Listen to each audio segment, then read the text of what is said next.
श्री बहादुर,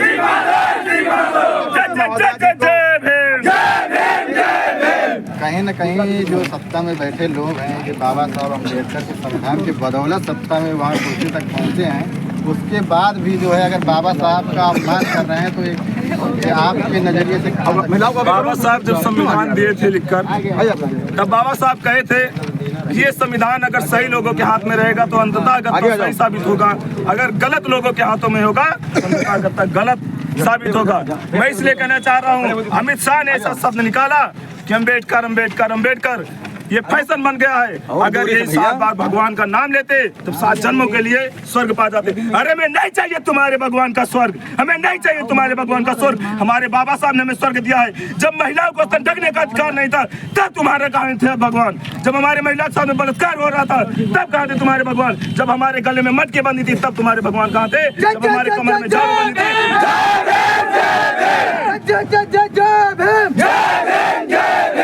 हमें तुम्हारे भगवान के बनाए हुए स्वर्ग की कोई जरूरत नहीं है, क्योंकि हमारे बाबा साहब ने हमें स्वर्ग दे दिया है। तुमको इसलिए तड़प होती है संविधान को मिटाने की क्योंकि हमें बाबा साहब ने बराबर का अधिकार दिया है। तुम्हारे पेट में इसलिए दर्द होता है कि हम अधिकारियों के सामने बराबर बैठ जाते हैं और सवाल जवाब करते हैं, इसलिए तुम्हारे पेट में पीड़ा होती है, इसलिए तुम्हें संविधान से दिक्कत है। तुम्हारे मनुस्मृति को हम नहीं मानते हैं और तुम मनुस्मृति लागू करना चाहते हो, इसलिए तुम्हारे पेट में दर्द है। बाबा साहब ने तुम्हारे मनुस्मृति को जलाया है, इसीलिए तुम्हारे पेट में दर्द होता है। अम्बेडकर से, अम्बेडकर के नाम से दर्द होता है। हम अम्बेडकर का नाम लेंगे। अम्बेडकर हमारे गर्व स्वाभिमान है, अभिमान है, हमारे इस देश के शान है, भारत देश के भाग्य विधाता है, हमारे भाग्य विधाता है। हम हमेशा नाम लेंगे और लेते रहेंगे। तुम्हें जो करना कर लो, तुम्हें भी नाम लेना पड़ेगा, क्योंकि जब तुम हमेशा नाम नहीं लेना चाहते थे, हमारे समाज को हमेशा अपमानित करते रहते थे, लेकिन आज वो समय आ गया है। जिस बच्चे को स्कूल में पढ़ने का अधिकार नहीं था, आज संसद में, विधानसभा में उसकी जय जयकार हो रही है। ये मेरे बाबा साहब की मेहनत का है, ये संघर्ष है। बाबा साहब अम्बेडकर कोई एक नाम नहीं है, ये न्याय के प्रतीक है, सिंबल ऑफ नॉलेज है, ये संघर्ष के प्रतीक है हमारे बाबा साहब। विदेश कहता कि बाबा साहब हमारे यहाँ होते तो सूर्य की उपाधि देते, तुम क्या हमारे बाबा साहब की टक्कर लोगे? तुम्हारे मनुस्मृति ने हमें अछूत घोषित किया, तुम्हारे मनुस्मृति ने हमें अछूत कहा, तुम्हारे मनुस्मृति ने हमें मंदिर में घुसने का अधिकार नहीं दिया, तुम्हारे मनुस्मृति ने हमें स्कूल में हलने का अधिकार नहीं दिया। तो मुझे हमारे बाबा साहब का संविधान देता है, इसलिए तुम्हारे पेट में दर्द होता है, पीड़ा होती है, इसीलिए तुमने तुम्हारे मनुस्मृति को हमारे बाबा साहब ने खत्म किया, इसीलिए तुम अम्बेडकर अम्बेडकर कह रहे हो कि 7 जन्म हो जाए, 7 जन्मों में स्वर्ग मिल जाए। मुझे नहीं चाहिए तुम्हारा स्वर्ग, मेरे बाबा साहब ने मुझे स्वर्ग दे दिया। मुझे जहाँ पे स्तन ढकने का अधिकार नहीं था, हमारे महिलाओं को कपड़ा पहनने का अधिकार नहीं था, आज हम लोग सूट बूट में है, बराबर चल भी रहे हैं।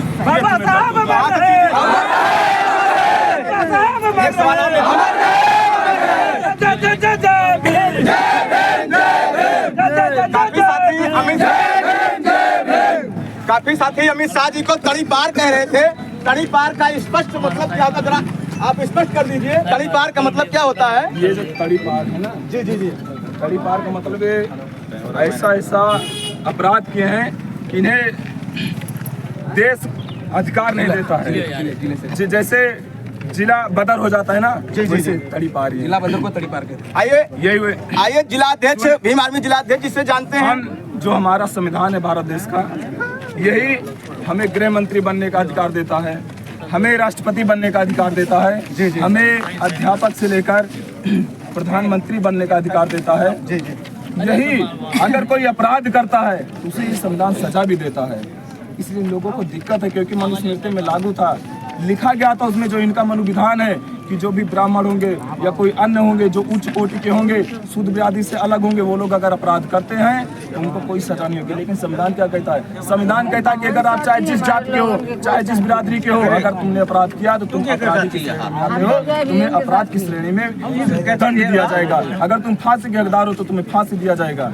ये संविधान है हमारा। हाल ही में एक बिल आया है, 1 नेशन 1 इलेक्शन पे आपकी क्या राय है?